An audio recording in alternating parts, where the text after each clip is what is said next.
السلام علیکم ورحمۃ اللہ وبرکاتہ۔ اللہ رب محمد صلی اللہ علیہ وسلم، نحن عباد محمد صلی اللہ علیہ وسلم۔ جیسے میرے حضور ہیں ویسا کوئی نہیں۔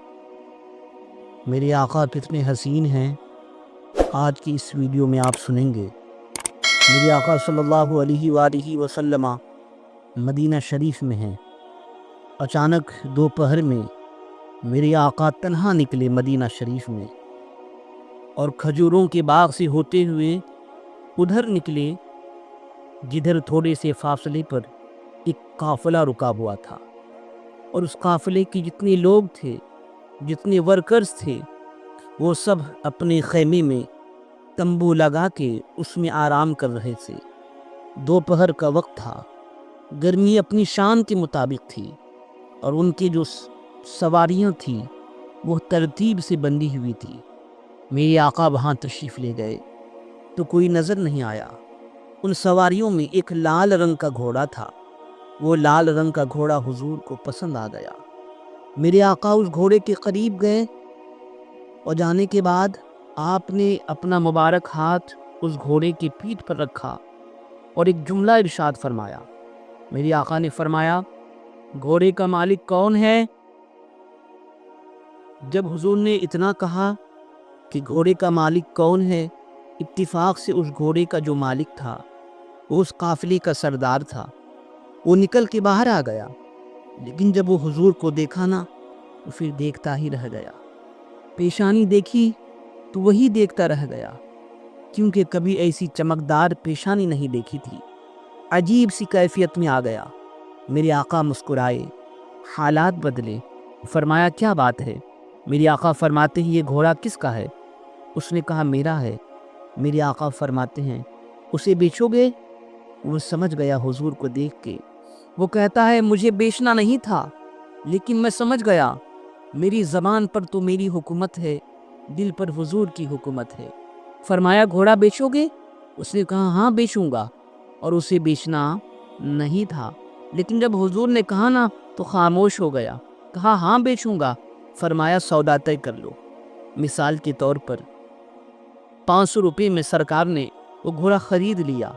پھر حضور نے ایک جملہ ارشاد فرمایا، دیکھ بھائی، میں گھوڑا خریدنے کے ارادے سے نہیں آیا تھا، میں تو بس یوں ہی ٹہلتے ٹہلتے ادھر آ گیا۔ تیرا گھوڑا مجھے پسند آیا، تیرا گھوڑا مجھے اچھا لگا، تو میں نے اس کی قیمت لگا دی۔ اگر اجازت دو تو میں اس گھوڑے کو لے کر اپنے شہر چلا جاؤں۔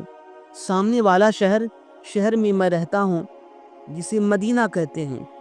اگر اجازت دو تو میں تمہارا گھوڑا لے کر جاتا ہوں۔ اس نے کہا، ٹھیک ہے، جائیے، کوئی بات نہیں۔ میرے آقا گھوڑے پر بیٹھے اور تشریف لے جانے لگے۔ جب حضور نظر آ رہے تھے، قافلے کا سردار حضور کو دیکھ رہا تھا۔ حضور دور ہو گئے تو اس نے آنکھوں پر اپنی ہتھیلی رکھی، اور ہتھیلی رکھ کر حضور کو دیکھتا ہی رہ گیا۔ اللہ اکبر!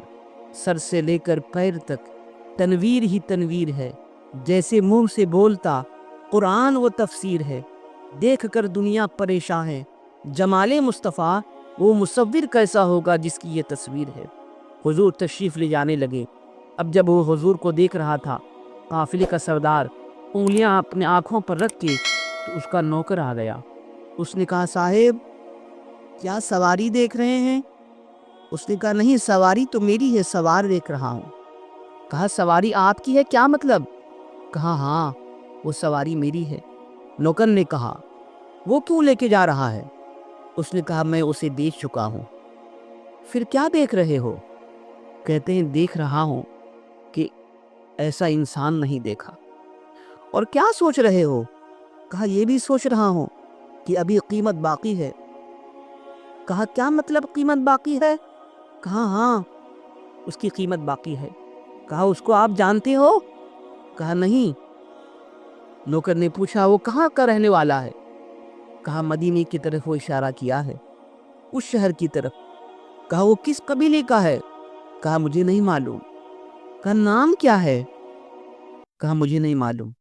نوکر نے کہا، عجیب بات ہے صاحب، آپ اسے جانتے بھی نہیں، پہچانتے بھی نہیں کہ کس قبیلے سے اس کا تعلق ہے، آپ نے اتنا قیمتی گھوڑا اس کے حوالے کر دیا، اگر وہ لوٹ کے نہ آیا تب؟ جیسے نوکر نے یہ جملہ کہا نا، اگر وہ لوٹ کے نہ آیا تب، قافلے کی سردار کی بیوی نے خیمے کا پردہ ہٹا کر کے کہا، ارے وہ نوکر سن، اگر وہ لوٹ کے نہ آیا تو گھوڑی کی ساری قیمت میں ادا کروں گی۔ اللہ اکبر! جیسے میرے حضور ہیں ویسا کوئی نہیں۔ میرا امام کہتا ہے، سارے اچھوں میں اچھا، سمجھیے جسے ہے اس اچھے سے اچھا ہمارا نبی۔ نوکر پلٹا، اس نے کہا، مالکن کیا آپ اسے جانتی ہیں؟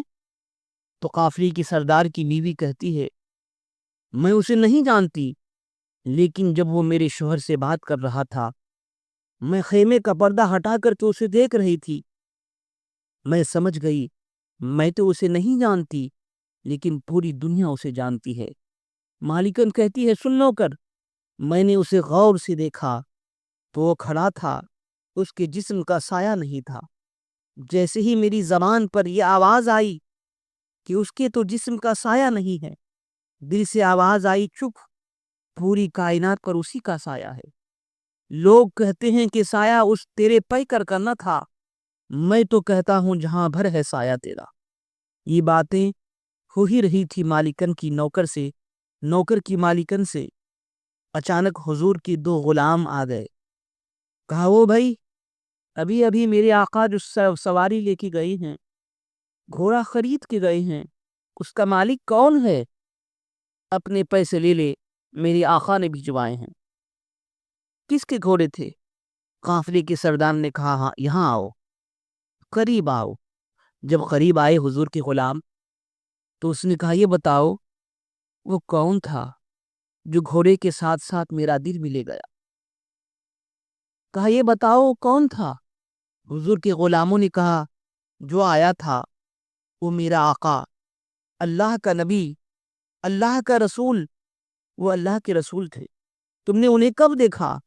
تو قافلے کے سردار نے کہا، میں اپنے خیمے میں تھا، اپنے کمرے میں تھا، لیٹا ہوا، اور میرے قافلے کے لوگ اپنی اپنی خیمے میں تھے۔